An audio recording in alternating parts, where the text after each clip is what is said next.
online certificate course. Welcome you all for the Energy Dialogue with Mr. Vaiki Jain. I request you all to mark your attendance by writing your name and organization.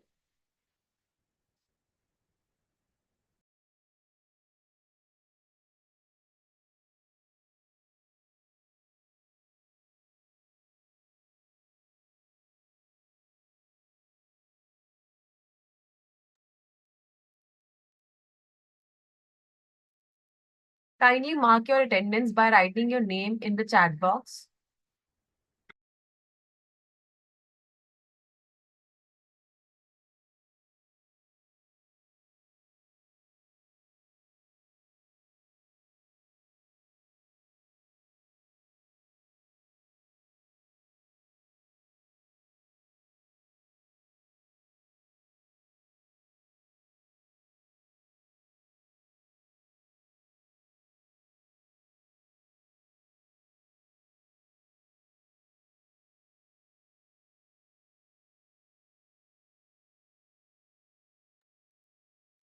Let us together make it a wonderful learning experience.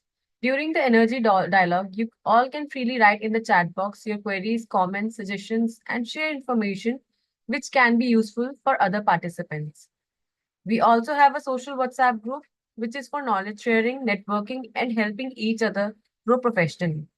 Let's share views, news, tenders, RFPs, employment opportunities, and best legal practices in energy sector.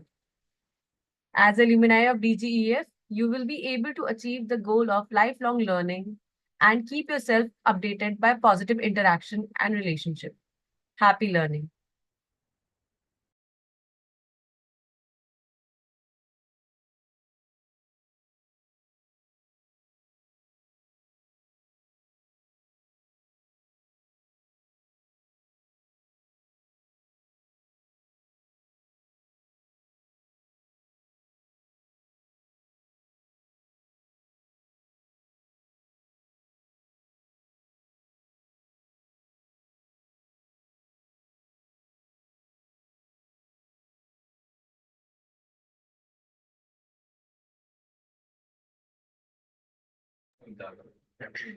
So it is precisely 10 a.m. and I commence the energy dialogue with Vaiki Jain sir. Moving forward, I would like to welcome Mr. Vaiki Jain, who is going to provide us with some valuable information on solar PV leadership. Good morning, sir. Hi, good morning. I see the participants are not there all. Is it so? How many participants we have today?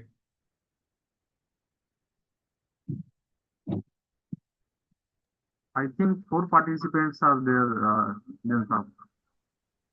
Okay. Out of 8, 4 are present right now. Okay, so should we continue? Yeah, we can start. Okay. So right then, good morning everybody, and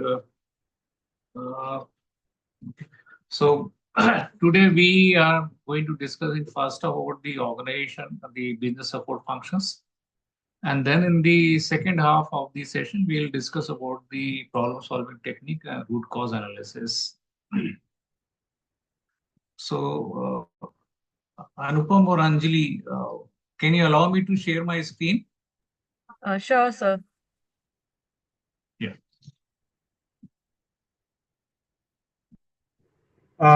PPT, small PPT prepared. Maybe for 2-3 minutes are given, I can present, and this is what we discussed in the last. Yeah. So Sanjay, this is on which topic? You have discussed about the decision making, RCAs, and all that. So yeah. So so that will take in the second half of the session. So once we start, you make your first presentation. First half will complete the business support functions, and then the second half will take that.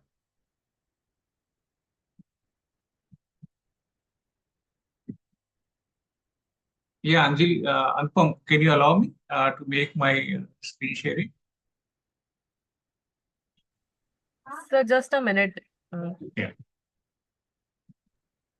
Sir हो गया है आप कर सकते हो I can still see your screen.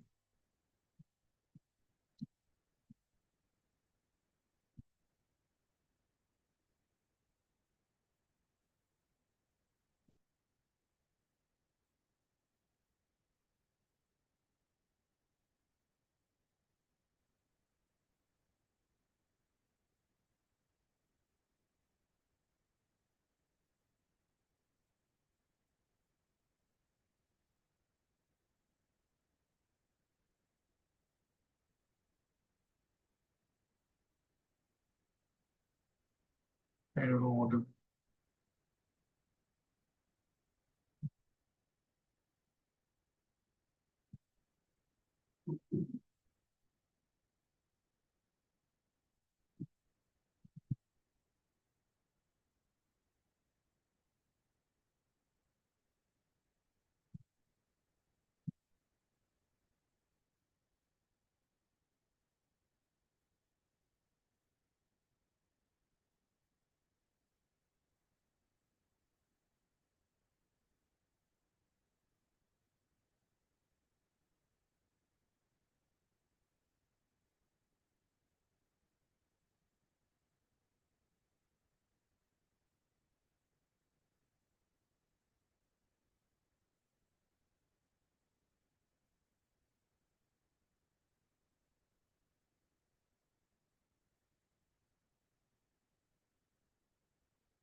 Can you see my screen? Yes, sir. It is visible, but not looking like very clear. Small. Actually, you need to zoom it. Yeah, okay. Is it better? Yeah. Yes. Yeah. So just refresh. Okay, so we are on week 8 now, and we have completed so far on the basics of the solar, basics of the sales and marketing aspect, the purchase and procurement last week. And now the this week we are going to discuss on the business support functions. Okay. On the skill track, we have already discussed on the leadership. We have already discussed the change management, the problem solving technique last week. And then root cause, we are going to discuss in the second half.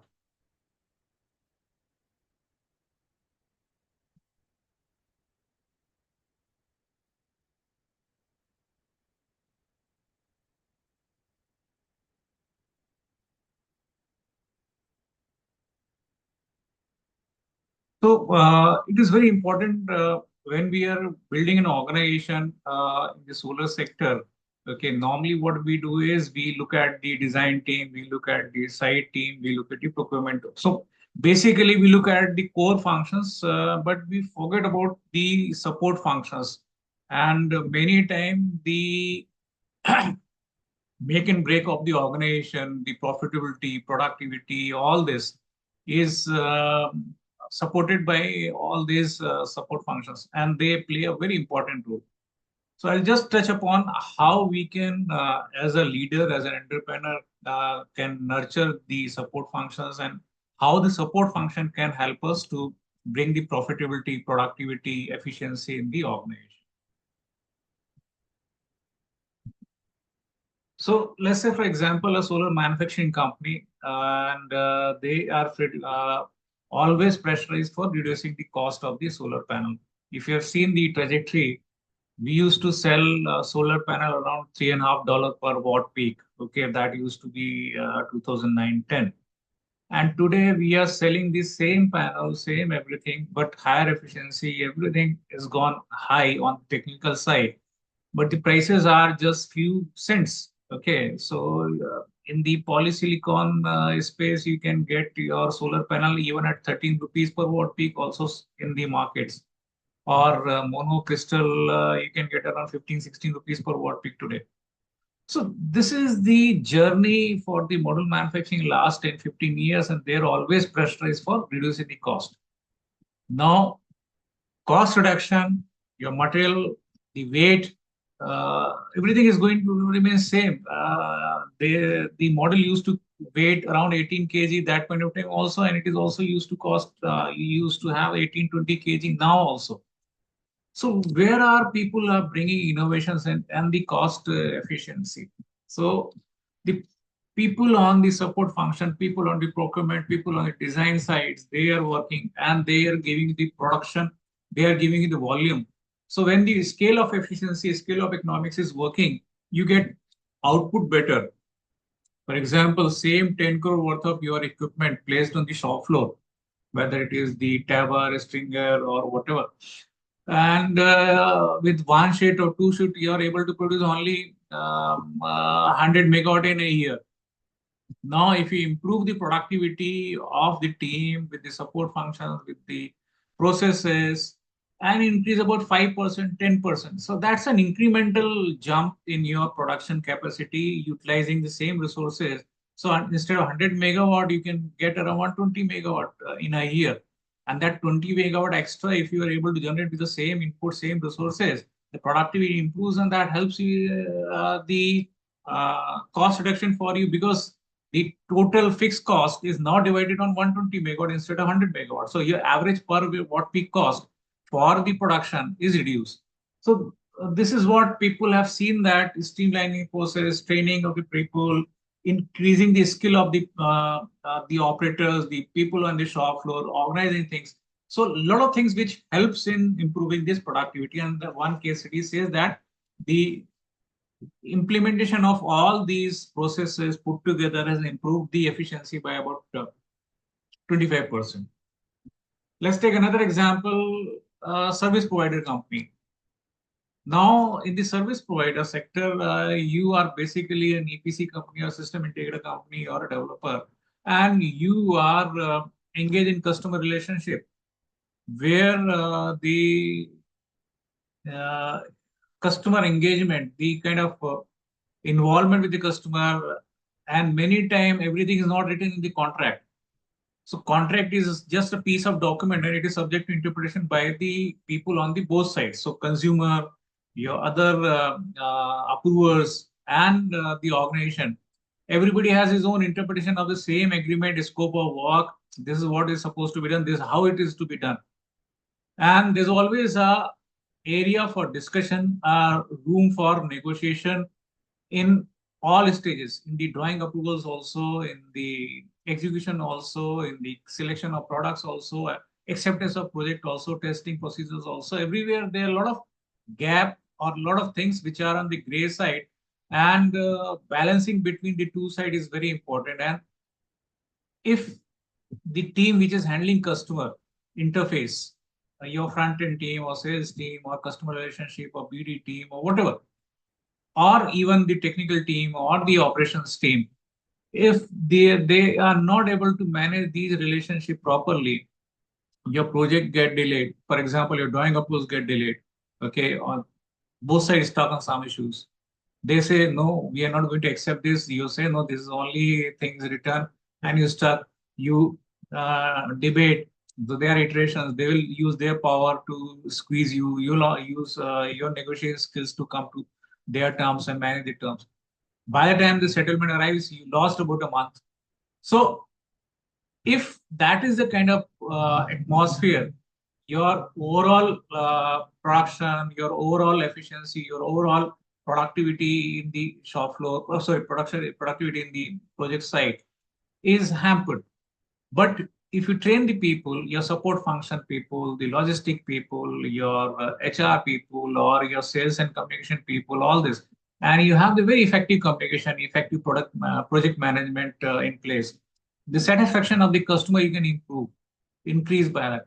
And by increasing the customer satisfaction, you can have the lower conflicts, lesser conflict management, and overall, you can churn out more in the same time. Your energies, your resources are utilized properly. So what makes this team smart and support team? So first, we need to understand, we need to have the right kind of people in the right place. So they need to have the right skills, right expertise. Okay, you cannot expect the person who doesn't have the understanding of the subject, who doesn't have the right skill for the subject, is able to deliver you the same amount of output compared to the one which is already experienced, skilled, knowledgeable of the subjects. So it is very important that we put the right people on the right place, right skill set. And if it is not, we know that these are gaps, and we are improving those gaps. We are training them, or we are giving them some kind of improvement, or giving them tools to improve.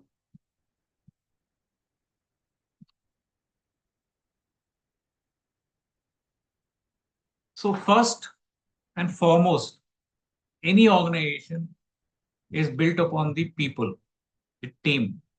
And HR is the key enabler for bringing the right kind of talent, retaining the right kind of talent, grooming the right kind of talent, okay, and retaining the talent on the right track, right path, meeting their career aspirations, their financial aspirations or responsibilities, goals, keeping them on track, on cohesive deliveries. So HR plays a lot of roles, okay, in this way.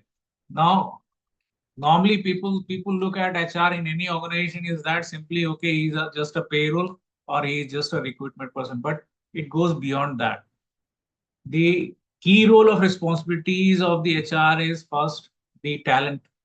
So they acquire the right kind of talent, they manage and retain the right kind of talent, they give them the right kind of growth environment, they fight with the respective departments to give them the right kind of growth environments so that they can perform. Okay, so it's also a kind of a third empire kind of role when the dispute between the manager and the team is there.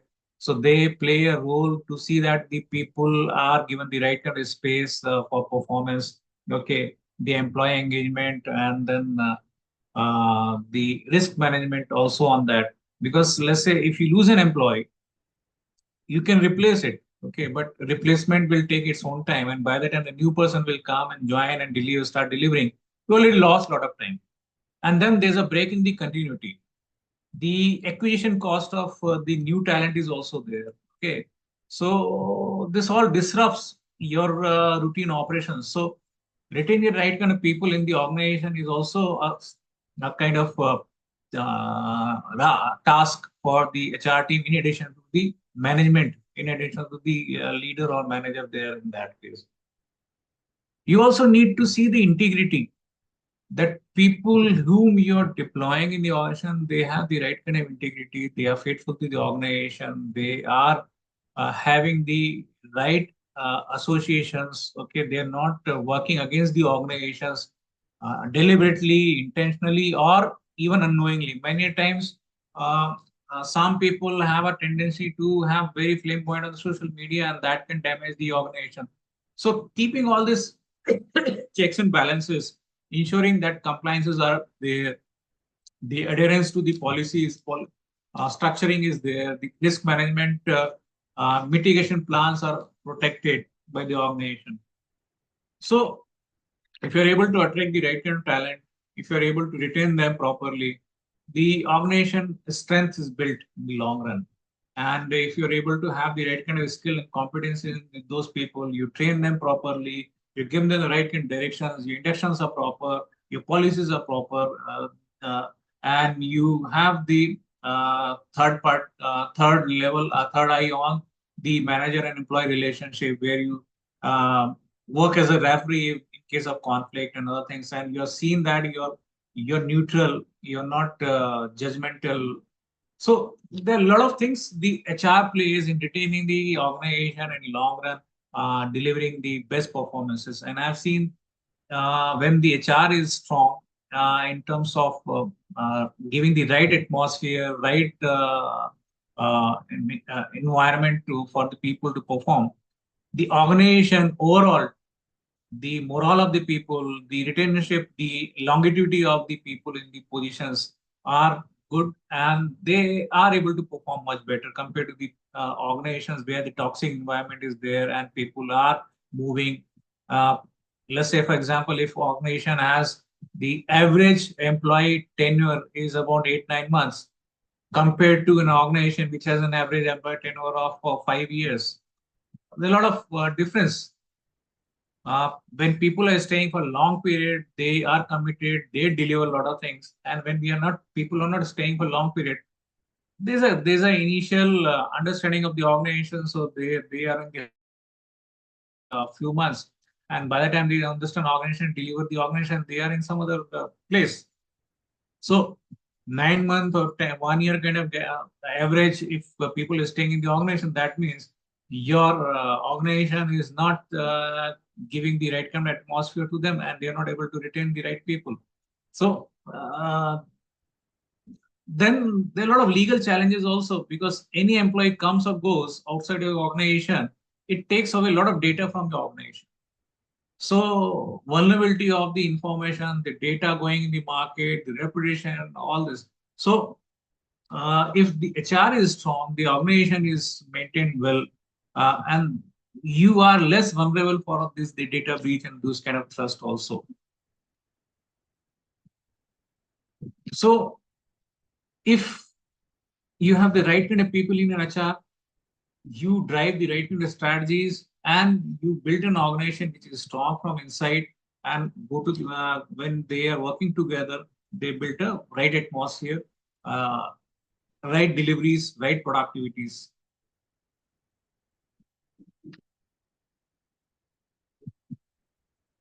Now, the another important team in your organization which helps in saving and optimizing cost is your admin functions. So in admin, you have travel and logistics, stay and arrangements and other things. Your a lot of planning on the site offices, and cost control on the miscellaneous activities. So the overall productivity of your uh, organization, these team can help you in optimizing your cost if they are negotiating the right contract with the right vendors for giving the travel arrangements. For example, they have the vendors which gives you a better price compared to the rest of the market. Your travel cost is limited because most of your travels are on a short duration planning, immediate travels. And in that case, if you go to market, you pay very heavy travel cost. But if you have the right kind of travel agents with good kind of agreements, probably you can control your travel cost to an extent. Okay, if they have tie up with the right hotels, the staying arrangement cost is also tapped. I have seen in some places even the five-star hotels which have a normal tariff around 12, 15,000 rupees. A good admin team negotiate with them, and they have flat tariff across the year, less than 3,000 rupees also for the employees. And I have personally seen that this is possible with the good kind of admin team. Similarly, on the travel tickets also, when you see the airfare on the open market, it is about 12,000 rupees, and you get tickets at 6,000, 7,000 rupees also by the good admin team. So these are just 2, 3 examples I'm just quoting. So if you have the right kind of admin, your all this support function cost, the team management cost, your variable cost, all this can be controlled on day-to-day operations. Then the vendors which are supporting you for taxis or site activities or civil contracting or whatever you require. There are a lot of vendors in the admin portal also, admin relationship. So your cleaning people, your staffing people, your non-payroll kind of staffs and other things, they also. So there are a lot of ways the right admin can help you in optimizing all those incidental processes.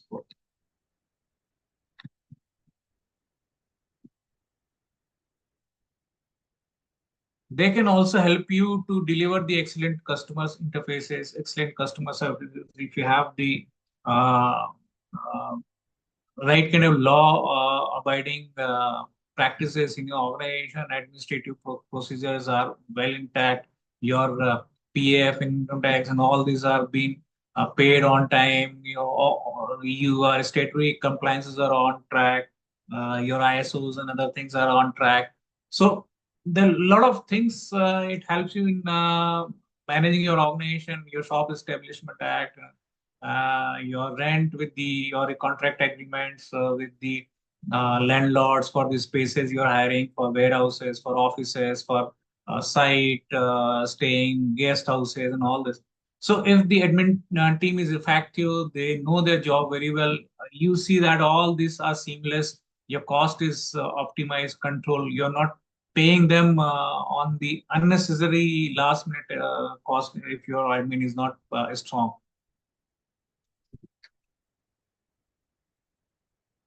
So there are examples. People have seen that their overall cost reduction is about 20% when they have streamlined the travel and streamlined all these kind of things, and with the project management team in properly in place. So there are a lot of things people have reduced even 30% of the labor cost also in some places because the admin team was able to manage the kind of contractors engagement and they retain them in such a way that the overall cost for the organization is reduced.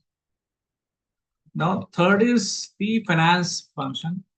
Now, finance and accounts, most often we take as the same function, but there are two different aspects of the organizations. Finance is something which handles your cash coming into organization and going also to your organization. That means your borrowings, your investments, your debt, all these kind of things. When you are a developer, you are taking the equity and debt from the market. So finance team helps you to source the right kind of funds on a right price. For example, if you're developing a 500 megawatt of project, and your finance team is able to crack a deal at 7.5%, which is normally 8.5, 9.5%. Okay. Now imagine you're raising for 500 megawatt at least 1500 crore. And 1500 crore debt, if you're serving 1% less, that means your return of investment is going to jump up. Your interest payout in 8-9 years is going to be very substantial reduction, and 1% of your interest cost reduction is phenomenal. Your numbers are going to haywire. Your organization profitability will increase in multiple of crores. So the finance team, if they have very good relationship with the lenders, banks, they understand the contract, they negotiate, they know which fund they what these people do when you are in the initial phase of the project, they source from some funds which are costly, but once the project is commissioned, delivered, they swap it, okay, and they bring in the low cost funds also. So these guys are, if they are intelligent, they know their task very well. They can make and break an organization. They can build an organization with just one or two contracts and agreements.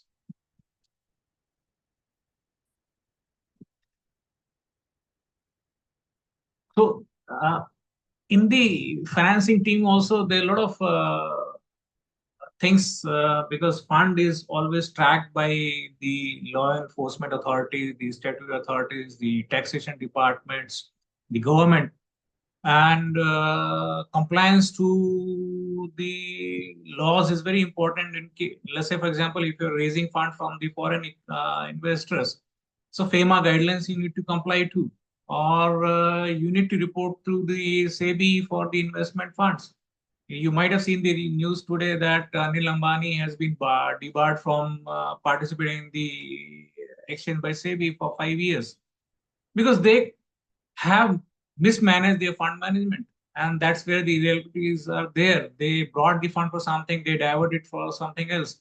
So there are a lot of compliance requirements, and the ensuring of those is very important. So capital structuring, your fund management, when you borrow something, you need to keep records. You need to inform the right kind of people in the statutory bodies. So all those things are to be intact.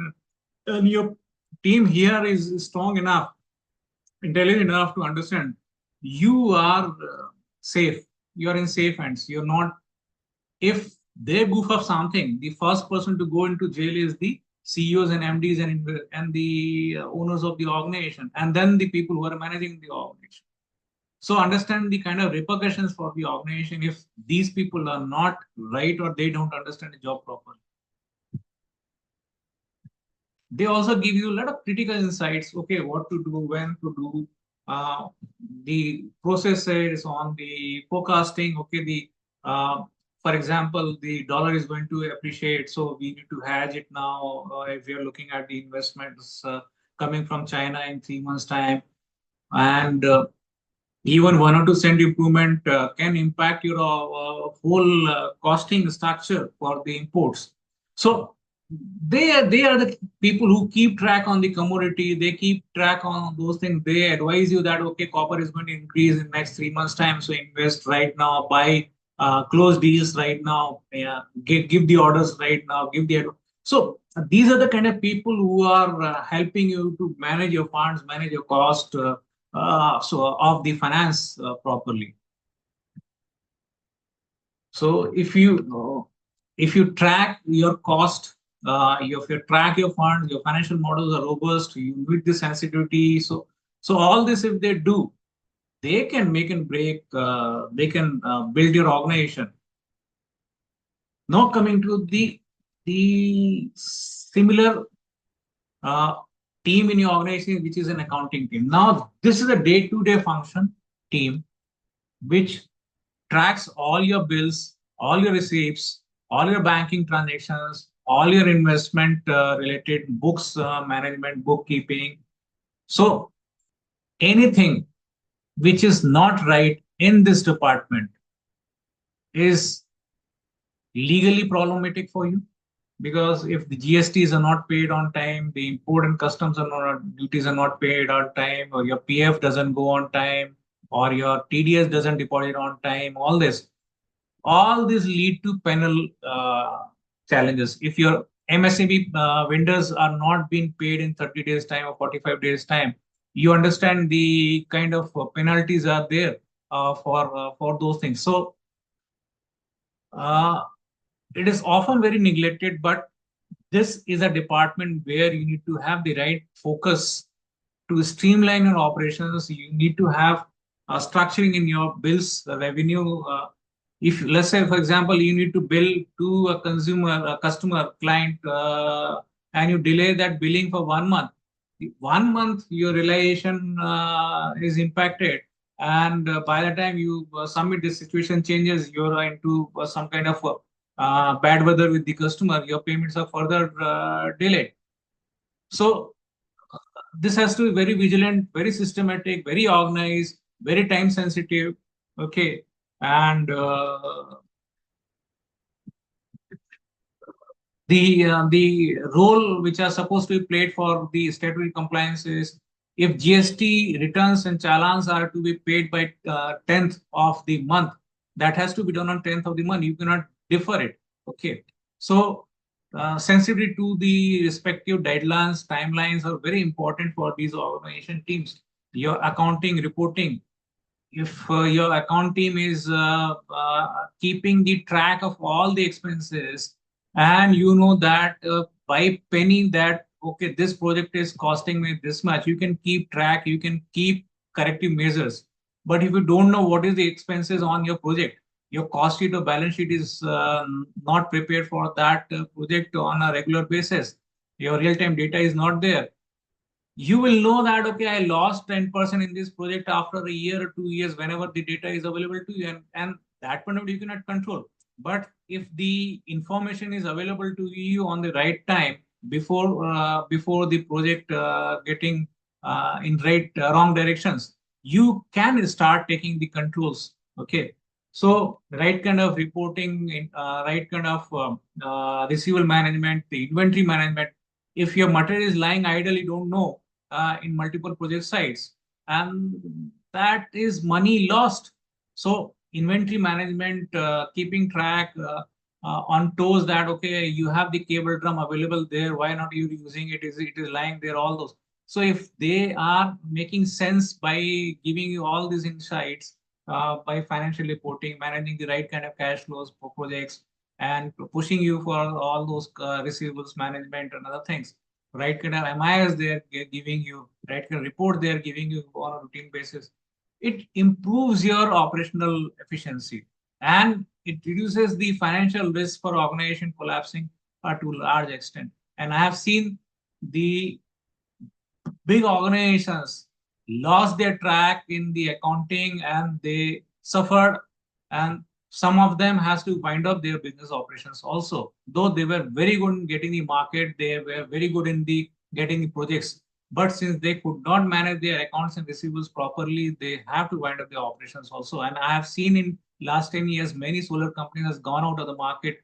Reasons are finance and all those kind of things, in addition to their other problems. But this was a bigger subset of the problems they face. So financial discipline is very important in the organization. The accounting team can handle that, and inventory management, if you are doing that, you can increase your profitability. And last is your IT functions, because see, what happens is IT team is not only one which is providing you laptops. IT team is not only which is managing your emails. Okay, they are key functional persons behind all the digital tools. And today, 90% of operations are on the digital platforms. Your all tools, your all softwares are now regulated. You cannot run with the malicious softwares. So you can run an organization without firewalls. You cannot run an organization without the prevention of your theft control on the data, surveillances, security, all these kind of things. And IT plays a very important role because they select the right kind of hardwares, they select the right kind of software, they keep the visual, they keep the backups. So they have very critical role in the organization. And if the example is, let's say, you have a cyber security threat, your data is vulnerable, but if you have the right kind of firewalls in place, you have the backups available, your recovery system is on place, any impact of any security breach is fast, the probability is reduced.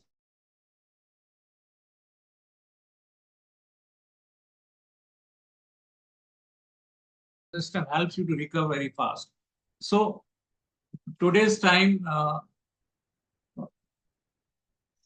the data management, cyber security threats, the malicious attacks, all this also seen, and we need to keep the organization not impacted.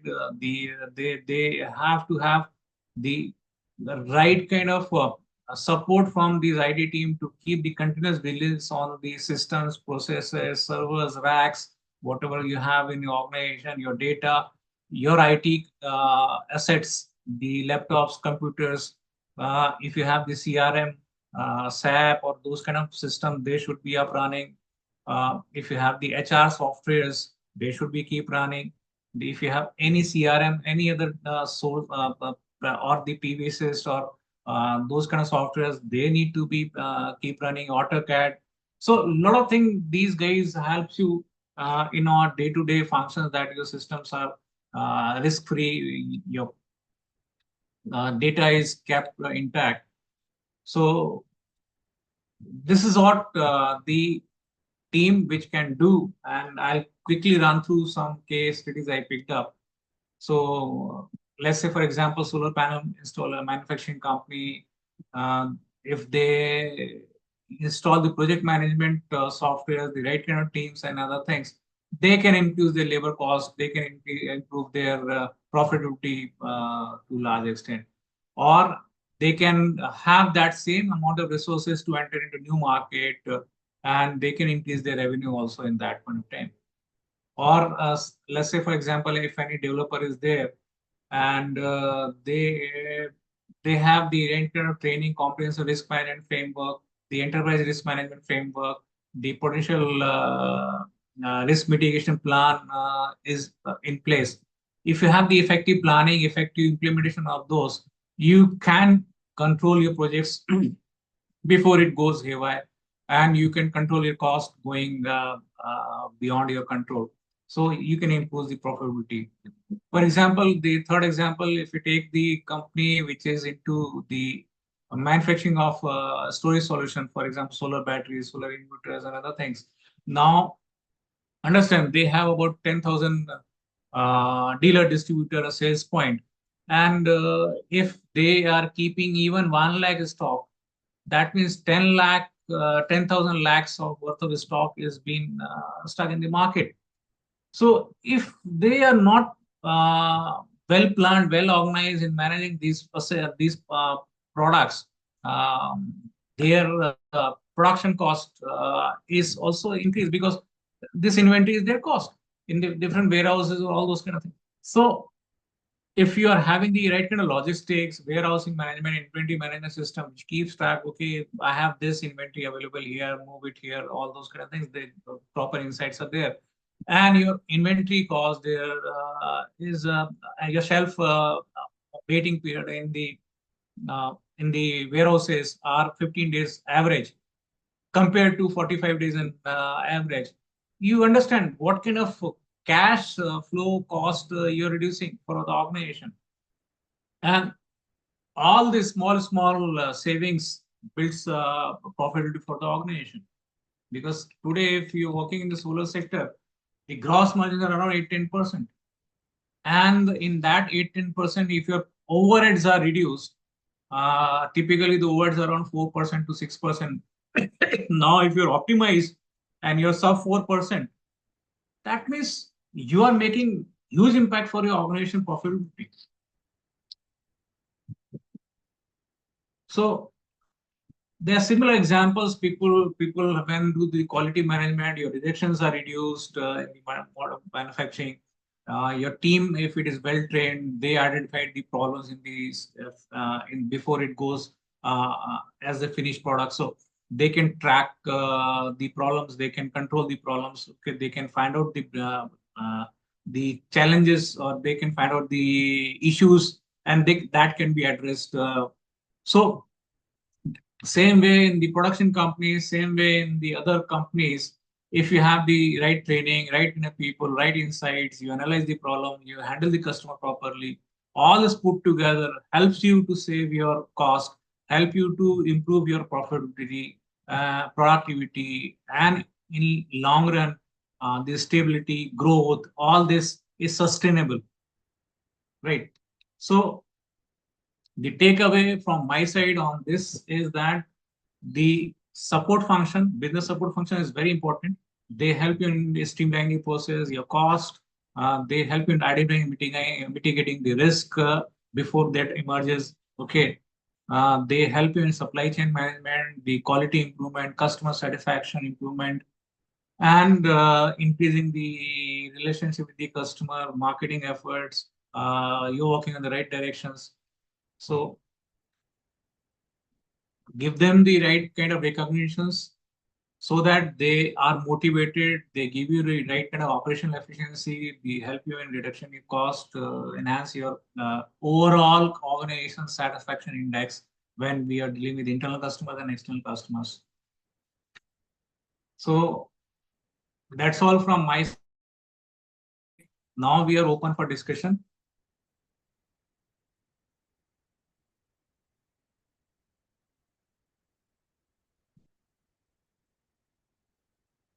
Sanjay, you were mentioning that you want to have a presentation. So if you have, you can now.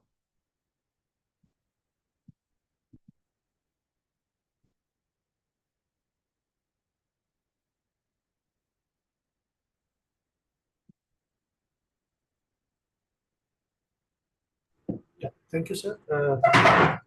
The way today's presentation has gone, I would like to just add that each and every function which is there is really contributing, which we do not know the kind of fielding these guys are doing. Say the IT, the HR providing the resources, the SCM. So uh, it is good that we finally give them the recognition also. So, in continuation to our discussion last week, uh, I would like to share my screen and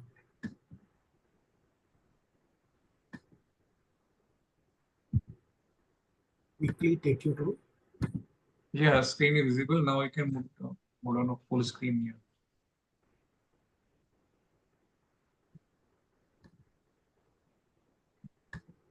Is it full screen now? It's coming. Yeah. So I'll just take 2 minutes to rectify the decision making, how things happen. Sometimes things happen in the industry which we do not like it to happen. We had a situation where we had a fatality where a person has died at one of our site. So in that case, the company was very much, concerned that how accident can take place, and what are we going to do in our ambit in order to reduce, not to have the things done. When we took over this portfolio, sir, we have nearly taken around 20 crore rupees of budget to uh, correct our plants, which is at 325 sites. Around 17 crores were spent on the storing data loggers and getting the informations, and nearly 3 crores have gone on EHS side. So my discussion is going to revolve today around EHS section. So we provided everything, ladder and approaches, but some things were amiss over there.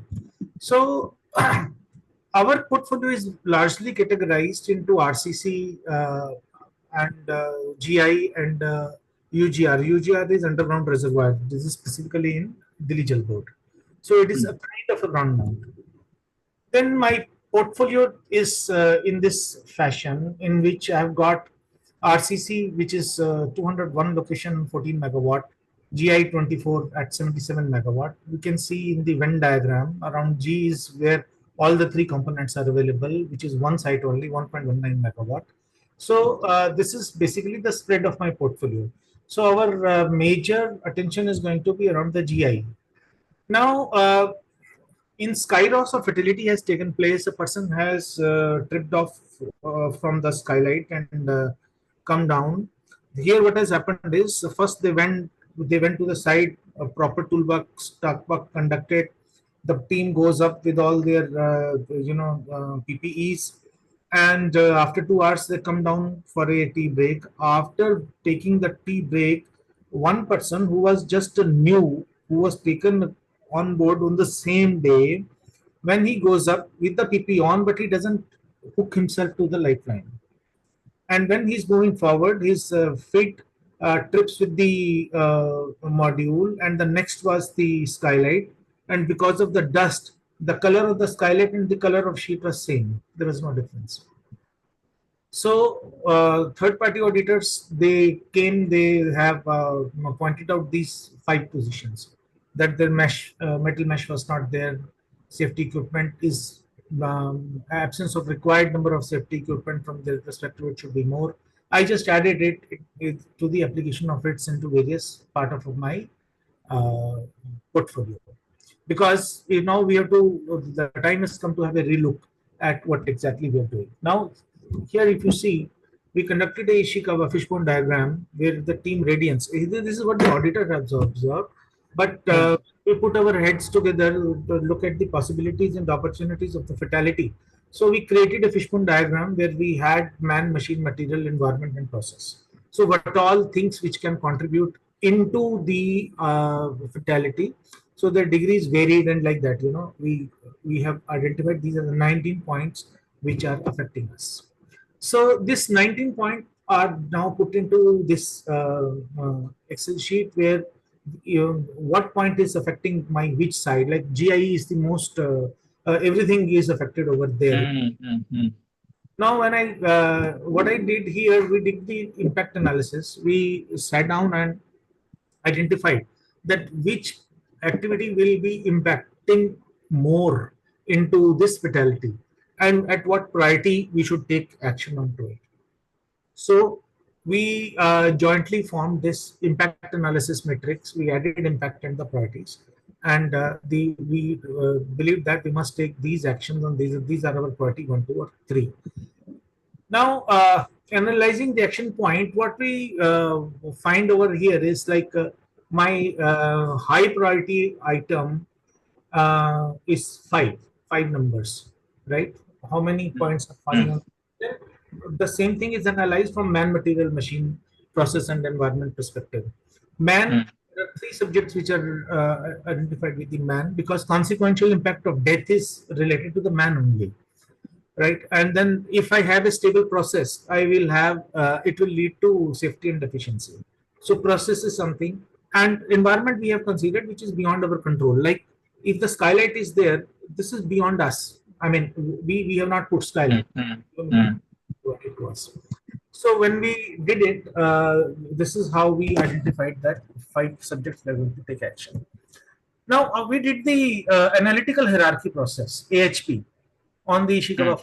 So Ishikawa AHP means this is the short version of FME actually, failure mode effect analysis, wherein we classify the things into detection, occurrence, and severity, and give marks from 1, 3, and 9. So 1 being not affect, lowest, 3 is moderate, 9 is the severely affected. Severely affected. After having it done, we found that introducing buddy system for 21 days like this point is something also coming up to the G score of 81 plus. So we decide to take action on any point which is 81 plus as priority 1. So just one question here. How you are arriving at a G score? Is a multiplication of detection, occurrence, and severity. Okay. So my Ishikawa comes to from 19 to the 6 points, where 3 has to come to the man, 2 to the process, and 1 to the environment. Now, in case of process, we decided that we created our own program. This is in progress since April. We are creating a software which is called ReadySafe.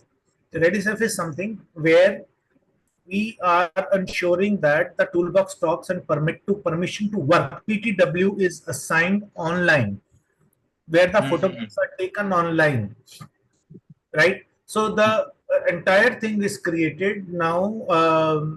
At this moment, the SPOCs are being trained on this, debugging, etc. has been done. And then it will be passed on to the safety in charge of the contractor, and then this will be actually rolled up.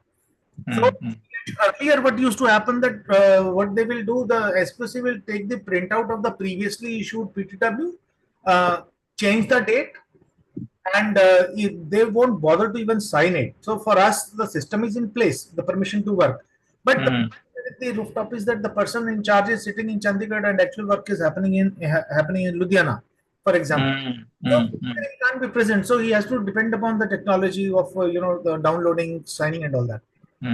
So now with this new system in place, we are getting the photographs with the geo tag location, date, time, and he has to download first the people at site, sign it, send it to him, and then the PTW is issued. So we made this thing tough. We created the process in which a person going up, the people going up has to follow through the rigorous, photography also. That then for safety mesh at skylight, I will take 2-3 slides into it. Man, adequately trained man before the launch of the work. So we decided that the people, those who are going up, like he just picked up a person and the same day, for 500 rupees तेरे को दूंगा, जाके सफाई कर दे. So we don't want this situation.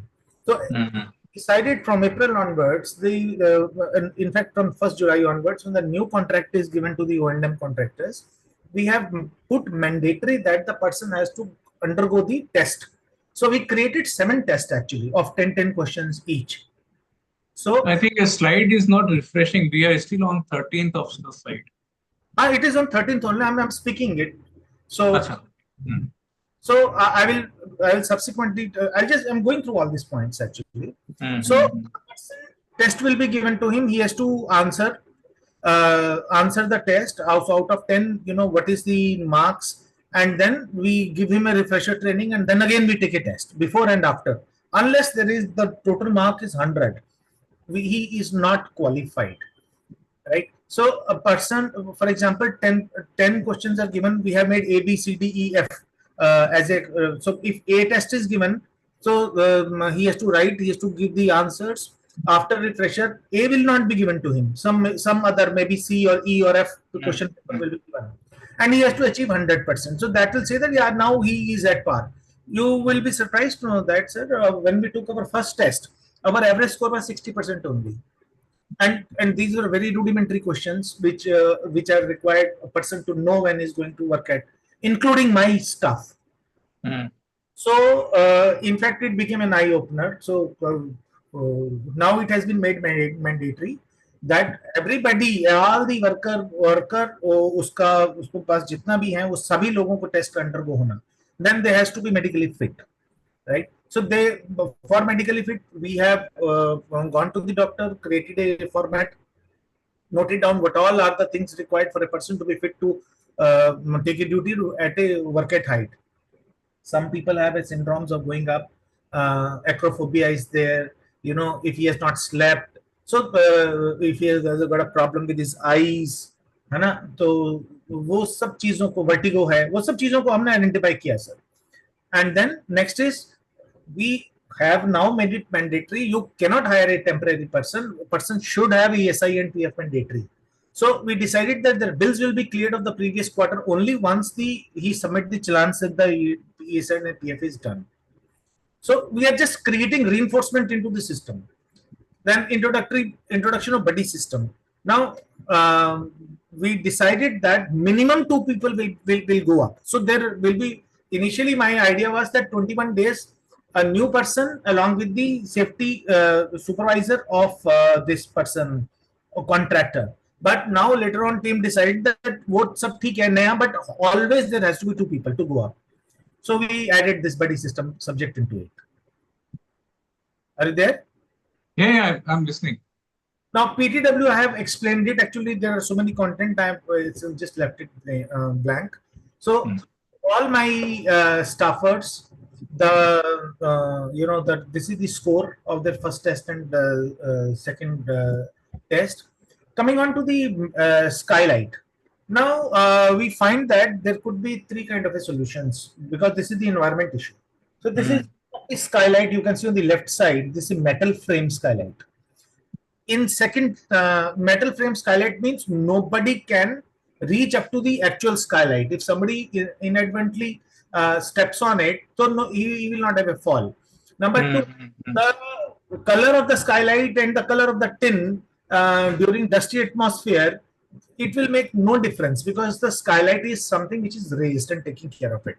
Second kind of portion is where we go for a handrail kind of thing all across the skylight, and here if by chance somebody trips, yes, he will have a fall, right? But this is this option 2.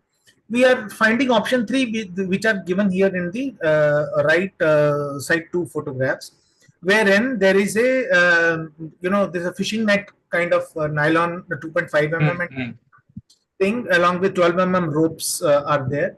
So we take them and then we install them. So when I go into my system, I find that my total GI sites are 104, which is spent across 36.9 megawatt, where the skylights are there, which is at 27 sites only, which covers my 22.2 megawatt. Then I had done some standardization that if I have a create a system where 3.5 into 1.5 meter of resistance is put in, so it covers my 25 sites, but the quantity is 3023. For 1.5, the quantity is 5 meter by 1.5 meter, and so total number of skylights are 3288. The tentative cost which we have got is coming out to be a metric of 3,700. A total investment is being asked for 1 crore 21 lakhs, 70,000 rupees.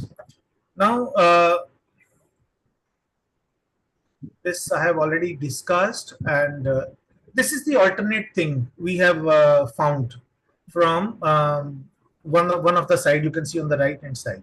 So here the cost which I am getting is 205 rupees per square meter. This is how they prepare this mesh in Bijnor in Uttar Pradesh. We have identified.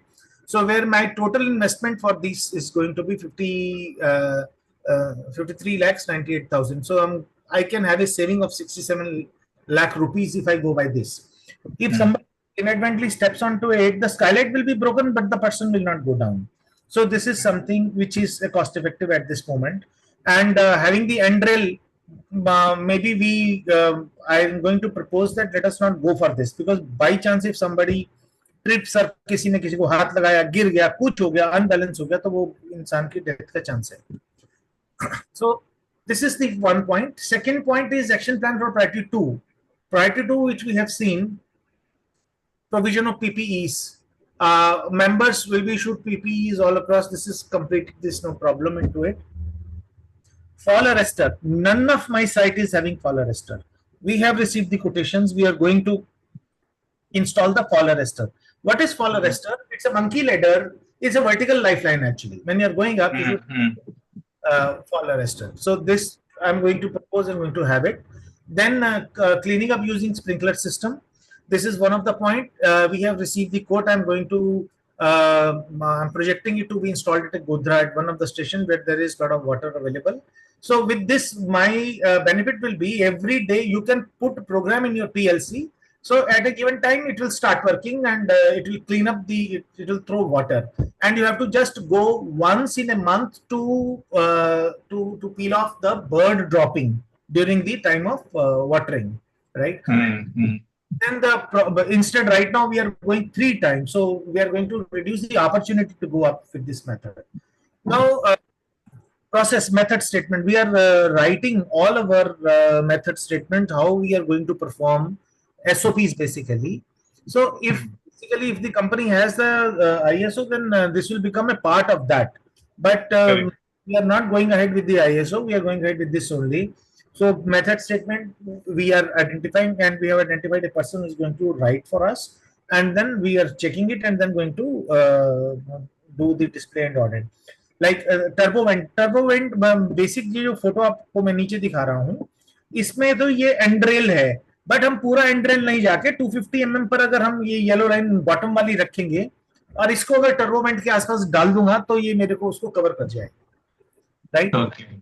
So this is how we have identified the action taken, the decision making in a manner which we were talking, can be put. Now this is the sprinkler system. We have gone ahead and asked met a Rajkot party that what he's going to charge us. So you see this is the PLC, this is the spray jet, and this is how it will be, spraying water across at a given interval of time. Say every you can program it 15 minutes a day, or you can program it once in 24 hours, whatever. So this is the costing which we have got. So I'm now assimilating everything to put the things up for the approval, maybe some in a couple of time. So like that, sir, we have created, this is the questionnaire which has been created, typical that what are the leading indicators near miss risk assessment करना, ये उसके answers भी हैं यहाँ पर, answer की जो कि we have just prepared for ourselves. So all these activities have been done in order to, everything, whatever you have seen behind that is a lot of work. Yes, is a lot of work that has been done. So this is, I thought I may share that we have, because last time you were discussing about Ishikawa diagram, fishbone, cousin effect. This is exactly how I have used it. Yes. Problems. Why I have included the problem solving techniques, around 15 techniques I have picked up. Not every technique we are going to discuss in detail, but I picked up 2 things to discuss in detail. One is the 8D problem solving, and second is the root cause method, because 8D problem solving is a reactive method. Reactive means when you have a problem, after that, what is to be done? So one is that you need to control that problem, damage control, and second is the prevention. So like in your case study also, you were showing that, okay, one is that somebody has fallen and it has lost his life. So you may be doing some support or financial help or family or those kind of activities. So that is one thing. So that's a kind of damage control. The problem already happened. But the rest of the actions, what you're doing to prevent the action so that the problem will never reoccur. So that's a when you see the 8D approach also says the same thing that okay, you first understand the problem, define the team. So you might have defined the team also from different cross-functional purpose. Then you brainstorm, so you can use any of the technique which is available for root cause analysis. Then you do some intermediately solutions. You might have worked with the families or the person and given them what kind of treatment possible. Okay, but he has lost his life, so now you have to compensate the family. That's another matter. But so that's a damage control exercise. Then you identified the preventive actions. So list of actions you narrated here that okay, we are going to do this 1, 2, 3, 4, 5 immediate priority actions. Then secondary list is also there. So this will help you in preventing the problem. So this is what the 8D problem structure when you say. And then second thing, what we are supposed to discuss today is the root cause analysis. So root cause analysis involves the techniques. So one is the Ishikawa diagram, what you already, or fishbone diagram, which you already used. The another techniques are brainstorming, the 5 why. So you ask why, then why, then why, then why on the questions, and then you try to. So probably fifth level, you try to go deep. So let's take the same example what you have Sanjay has explained here. So why the person has fallen? Because he was new, because he was not assisted, because he was not having the safety gears, because he was not. So then these are the first level why question. Then second level why question: why he has gone alone? Why he has not been so then the second level of why questions will ask deep down. Then you have a third level why question that okay, uh, how can or why so if you keep doing this 5 level why, you probably have the different list like you have seen in Excel, that these are the man related, these are the machine related, these are the process related, or these are material, all those kind of aspects you cover. And then you brainstorm. So like he has shown that there's a priority matrix or G numbers you arrive saying that, okay, this is what my first priority, this is my second priority, this is what we are supposed to do. Then you have also done the cost benefit analysis. Okay, this is the, if I do this kind of solution implementation, my cost is going to be 1 lakh, 1 crore rupees. But the alternate, the second option is costing me around 60 lakh rupees. So I'm saving. So cost benefit analysis also you have done. So what are problem solving techniques we discussed, like brainstorming, root cause analysis, uh, then cost benefit analysis, or stakeholder discussion, all this is being shown in this kind of examples in the practical day-to-day life what we have used. So I have already prepared some presentation, which is copy, which is already given to you. But since we have already touched the time, if any 5 minute open out discussion is there from any of you, we can take further.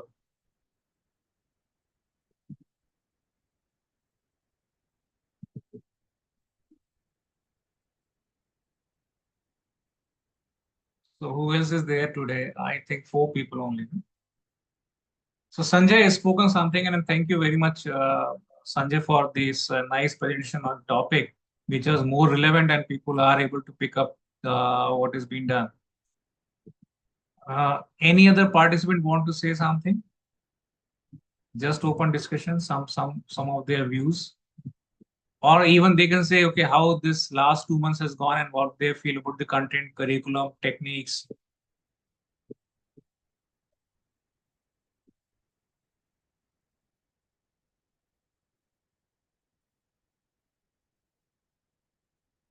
Is is Dennis, Sukant, or anybody is available? Yes, sir. Content-wise, it's been a great learning, sir. Matlab, as an entrepreneur, it gives us the skills of how we can implement some of the activities on our daily work lifestyle. So, as we learn the course, it is also uh, helpful in trying to implement some of the things that we learn in the upcoming week. So there's a better understanding. Like right now, we understood a little bit on how the cost needs to be considered. So with the upcoming projects, so I'm also trying to get involved with the SCM team, the supply chain, to understand how the tendering or the bidding and the negotiation with the upcoming vendors are done. So that as well has been helpful. Very good. My opinion is if maybe if you can take some time and maybe in the coming you can explain us on PV cyst actually. Come again, Sanjay. Or explain the PV cyst. PV cyst. Okay, PVC itself is a full subject, and that is also an independent training we organize. And you can always touch base because see, PVCs, PV Sol are more design based kind of, and it require a lot of practices also inside that. Okay, so I can give you an overview of 5-10 minutes, but that's just an overview. Okay, I can take on one PVC's report and scroll down through that and tell you, okay, what this PVC report is and what the interpretation of these reports are. But if you want to run a PVC report on some projects, I suggest that there's another separate course we also conduct for PVCs, PV Sol designing. That could be helpful. So, what do you want exactly, the expectation wise? 5-10 minutes on the reading of the PVC report, or Sir, what I need is actually at my level, whenever we are meeting somewhere at some conclave or uh, I have no idea of design because हम खेलते खेलते खिलाड़ी बन गए sir. We have no idea of this designing aspect. So what exactly it is, what to keep in mind, some maybe not today, maybe in the coming times, if you can get something where you can forward me something to read on it. So I just wanted to be on the on the subject matter. I don't want to be expert. I just want to know it. That's all. see, I think I have already issued you one document on the design aspects in the beginning. So I think that was module one on the solar. It talks about all the products and critical design aspects. As anybody has gone through that document, solar PV fundamentals I have already issued, which talks about all this designing fundamentals. Only thing it is not included in that is the PV cyst analysis. We must Yes, have. sir. Regarding the PV system, actually, there are some free tutorials which is available in the PV system website itself. So, if you want to have a hands-on training, that you can go through that tutorials. Yeah, PVC's tutor is already there by the PVC's team themselves, Yes. and there are other tutors also. Yeah. And videos are in DGF also we have a complete session on this. You can check that design using the PVC's design with the PV Sol. This is a full-fledged session, and we teach the every single small aspects of calculations, even how the grid sizing is to be done, how the tilt has to be done, shadow analysis to be done, okay, placements, then layouts, then string sizing, then DC box sizing, the fuse sizing, everything in detail we have, and that's a technical course we already have in the DGF. So if you are interested, you can enroll for that. Or if you want me to take it in 5-10 minutes, I can run through a PVC's report and tell you, okay, this is what the PVC's report looks like, and these are the elements, and this is what the message to be taken from that report. So that much I can cover. So maybe sir, not today. Any of the session, if you can find some slot of 5 minutes, we would like to listen it uh, from your side. Sure, sure. Yes, Jenny, you wanted to say something? sir, regarding the course content, it is actually it is like very helpful for us because each one of us are from like different departments. So we are able to understand how the other departments are operating and how cohesively we have to means bring the good output for the projects. So only thing is maybe this time is not sufficient. So that is the only thing I'm saying. This because in just a 3-month course, we will not become. It is difficult to become a entrepreneur. It is like a daily habit which we have to develop within us to inculcate these skills, leadership skills, and implement in our day-to-day lives. So really, we are actually very like gifted to have you as a mentor on this because of your efforts. Thank you. Only thing is we are not able to reciprocate that much by actively involving in the daily WhatsApp chats. So thank you so much, sir. Thank you. So I have heard some of you, and the question why I'm asking you to say something is that I want you to be interactive, and one of the key skill in the entrepreneurship is the communication. Okay, so if you're not able to communicate amongst, so the structuring of this course, we have done it in a way that it is 3 months span, and we are touching upon the topics. My role is not as a lecturer here. My role is to drive you for your own research, on your own experiments, exploring the ideas. I am throwing you the questions, and then this session was supposed to be kind of a discussion, interactions kind of session where you have read something, you wanted me to give you my views, or you present something, we discuss, we debate. So that's how the structuring of the course is. But since it is going on a monotonous, I am talking 95% time. So it's okay, but I still wish that the people talk more, they communicate more, they interact more, so their communication skill also improves. They also know, they also practice on the topics. See, when you research something, then you present, it remains with you. So there are more than 50% probability that remains with you. But if you're only a listener, there's hardly 5-10% probability that it remains with you in the long run. So that's what the kind of structuring of the program is. So anyway, if there's any other question or doubts, we'll take one more and then we wind up.